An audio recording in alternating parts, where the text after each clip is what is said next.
Okay. All right, Reinhardt's question, which we didn't get to in the group, but Kimberly has stayed on for a couple minutes. We're going to do that together. We're going to ask the question that Reinhardt asked was, what do you do in group coaching sessions when someone voices an opinion that makes somebody else feel very uncomfortable? Our goal as a group, as group coach magicians, is to create a safe environment, but also we need to challenge people to grow out of their comfort zone. So how do you balance that? And how do you deal with those times when somebody makes a comment that is uncomfortable for others? So let's talk about that. We'll spend a few minutes and send Reinhardt an answer. Hi, Reinhardt. Yes, we hope your internet is fixed by the end of the weekend. So when Rob, would you like to go first? yeah, well, I mean, a couple of thoughts. One is that this is a particular skill set that we may or may not be developing already inadvertently, because right now there's so much division in social media. I mean, we'll just pick social media as a topic, but in casual conversations, in social media, all the forces are meant to trigger and divide us and to cause us to take sides or isolate or generate ourselves into camps. So those of us who are coaches and those of us who are trying not to like get into arguments with people all the time or waste that level of emotional energy probably have more practice on this than we realize. And so the number one suggestion would be tap into the things that you've already, like, think about what you've already done to that has worked, because you've probably been in situations already where things potentially could have gotten difficult or heated, or people expressed an opinion that made you uncomfortable, and yet you were able to diffuse the situation, or you were able to manage your own emotions and not get triggered by it and not go into attack mode. And think about utilizing some of those skills that you already have innate that you might not realize. So that would probably be point number one. Point number two that I would make on this topic is look for the connection points, because they're almost always there. And with every human, there's certain things that humans want. They want to feel connection. They want to feel part of a group. They want to feel love. They want to feel respect. So if you connect with people first on the levels, and there's certain values that I think, generally speaking, most people want. They want dependability. They want a certain degree of trust. They care about their families. They want the best for humanity in the world in general. So connect with people on that level first. Like, look for when somebody says something that triggers you. Check yourself for a second, because there's an emotion there and you have to be aware of and name and identify that emotion. But then think, well, what is this person really after? Do they want respect? Do they want a feeling of importance? Do they want to be heard? And then connect with them on that basis. Like, wow, I really, I appreciate your perspective on that. I'm not sure I agree with the basic point, but certainly I'm super curious about that. And I would love to know more, so you're inviting that sense of curiosity, that sense of openness, which lowers the temperature, because the headbutting that takes place is getting nobody anywhere right now. And there's so many topics, like it almost feels like, with, like you were saying, with cancel culture, you almost can't say anything on any topic like setting somebody off in some direction. So diffusing it by connecting with the basic essence of what people want and their goodness, I think, is important. So I'll stop at that point and turn it over to whatever suggestions you guys have. I'm going to add to what you said, Rob. Is part of the diffusing process is one, acknowledging that, hey, it's totally great and fine that we all have different perspectives. The world would be really boring if we didn't, right? If we were all just automatons, all believing the same thing, that would not be a very fun world. Because we want that diversity of perspective, because that's called creativity, right? But that being said, I think acknowledging something that might have made people feel uncomfortable is really important. It's a part of how you diffuse those situations. So if somebody says something and you'll know, because you'll get, for lack of a better word, triggered. You'll be like, oh, that made my group feel, somebody in my group feel unsafe.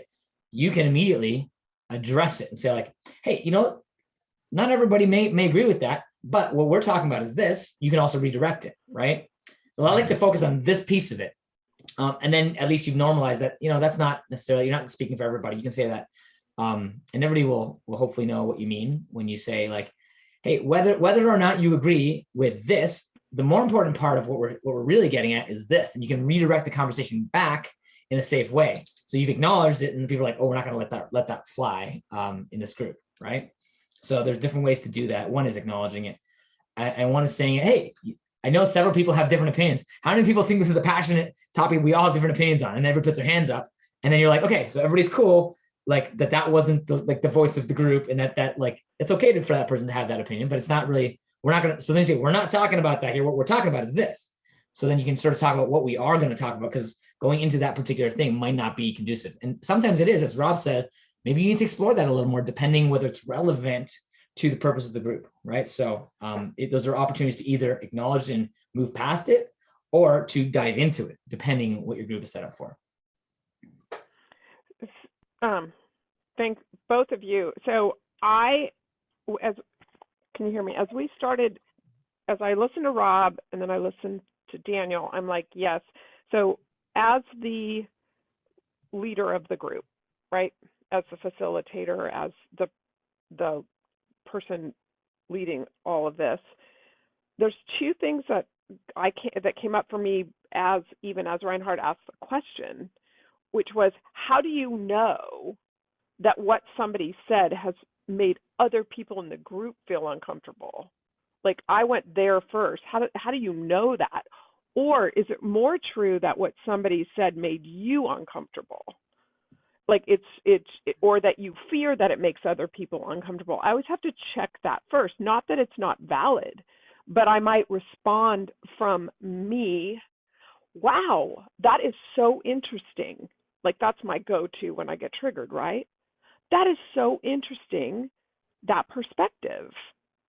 And depending on whether I want to redirect it because it's so off topic from what we're doing in the group, or as Robert was suggesting, maybe dive in, then I might go into the conversation model of, tell me more about that.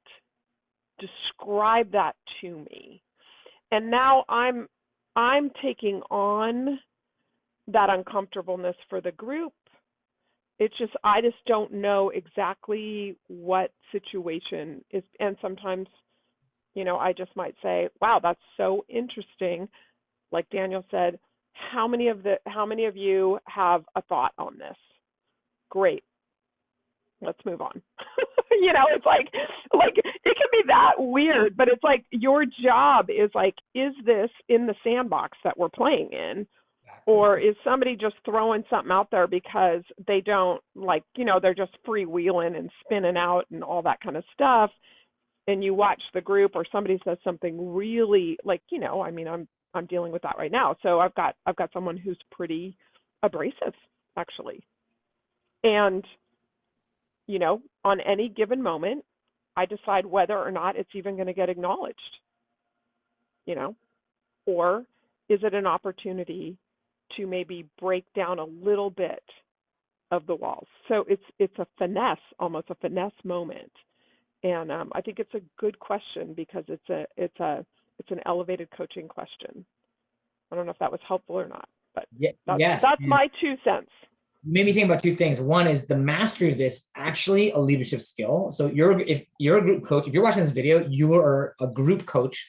You have a leadership responsibility to craft the environment and the container for your group. This is one piece of that. There's so many pieces of it. This is a piece that can have high risks to your group if you don't like keep that container safe. So one of the questions that Kimberly asked was, how do you know if it's you being triggered or if it's your group being triggered? I would say there's a couple of tips here that I think we can think about. One is in small to medium groups, especially, you can watch the videos. You can monitor the chat, and you can have like multiple things going on as you get better and better as a group coach. You have the CPU power to multitask all those things. You can deliver, you can track their faces, you can track the body movement and see like, oh, it's be like, if somebody's like, you'll know that they've been triggered. Someone might have a comment in the chat that's inflammatory. And then, that's another example of a trigger where somebody will disagree in the chat, that's a great opportunity to say like, okay, my group's being triggered. If you're being triggered, it may not be true that your group's being triggered. You can also do the check-in thing, like how many people felt some energy around that or whatever you want to do. There's 2 different levels of triggers, but if you're being triggered, you need to make sure that you are on top of your stuff, your self-awareness, and you're not going to leak your triggers out to other people because maybe everybody's fine. Maybe nobody noticed except for you. So is this your stuff, or so are you protecting you, or are you protecting the group? 2 different levels of protection that you need to provide for your thought process, right? Like, I'm okay. Like, if I don't agree with something and it triggers me, like, and my group's totally fine, I should not bring my shit into the session and then let it leak onto everybody and ruin their experience because they're like, oh, wait a minute, now we have to deal with this. That, like, I've added more cognitive load, I've added more friction, added more temperature. It's more important to really like let your stuff go, but also make sure you're there for what might be other people's stuff. And as you get to know your group, you might know some of those triggers for them. What might trigger them, and in those cases, then you maybe need to think, do I need to address this? And most of the time, if you can see them being triggered, there's something needs to be addressed, right? If there's something that, if somebody says something obviously very controversial, it's going to trigger everybody in some way, and that's not a time to just like sweep it under the rug and pretend like, oh, we don't have any room for division or for disagreement in this group. That's not necessarily a good culture to have that way. Addressing it in a very positive way demonstrates your leadership and helps them feel safe with you being the leader of the group. So with that, Daniel, I think it's super helpful when you're starting out to have some go-tos. And maybe that would be helpful for Reinhardt as well as other people, because you could become, I mean, I could see being deer in the headlights. You know, I've had people say horrendous things in live groups, like to a woman, me as the facilitator, about women, right? In business, right? I've been in this game for a long time. Yeah. So, you know, it's like, if I didn't have my go-tos for how to drop fully into, I'm not in the pool with them, and I need to hold the container, like, it's nice to have those in your back pocket. Can you share some of your go-tos? Kimberly, would you be willing to share go-tos for the benefit of people watching this video? Yeah. The first one is, as soon as I know that it has triggered me, like, there's been, anyways, that's interesting. And I just pause. And I've said as much as vulnerability as, honestly, as a woman right now, I don't really know what to say to that, but I'm intrigued by your comment. That's subtle. I like that. It keeps the space open.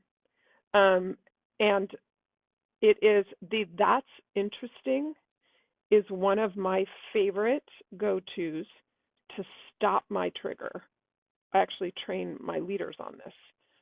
Like, it's a purposeful pause that keeps the conversation open instead of just staring at them like, oh my God, I can't believe you freaking said that, right?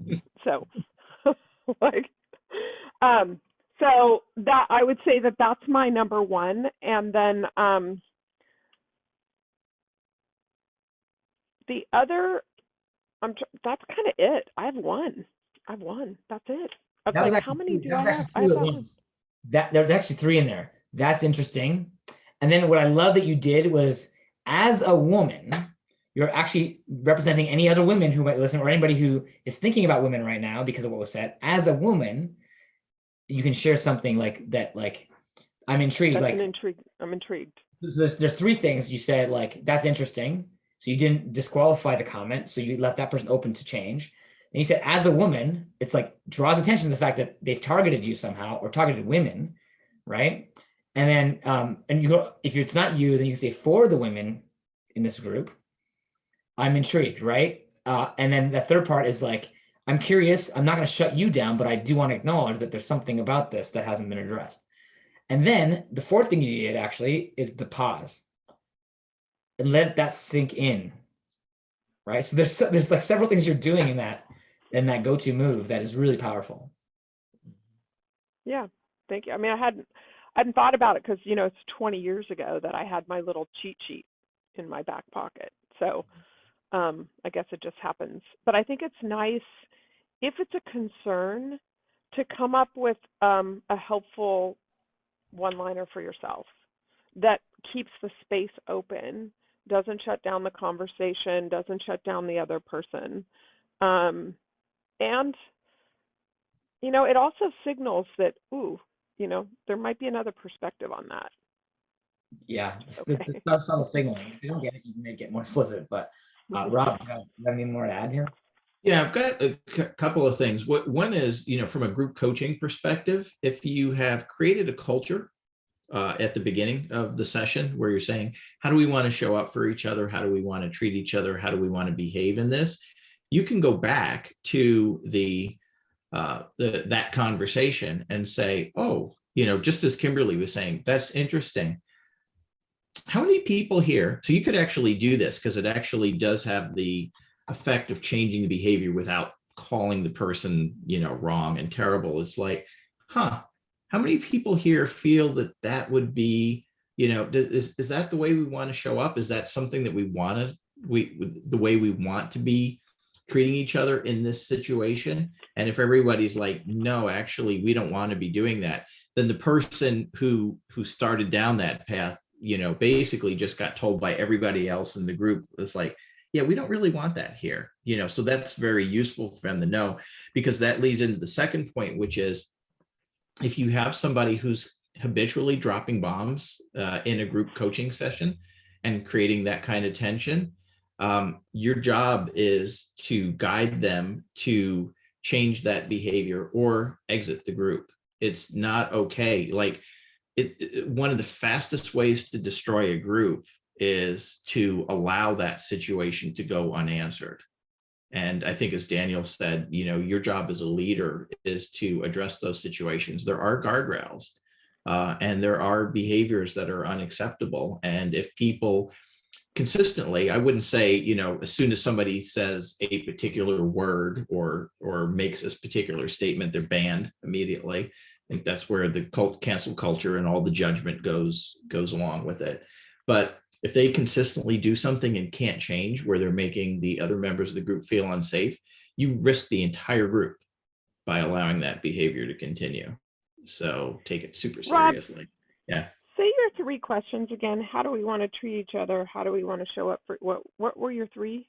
Yeah, I think it was when you've set the container. Yeah, I think it was some version of, how do we want to treat each other? How do we want to show up for each other in this group? How do we want to each show up individually?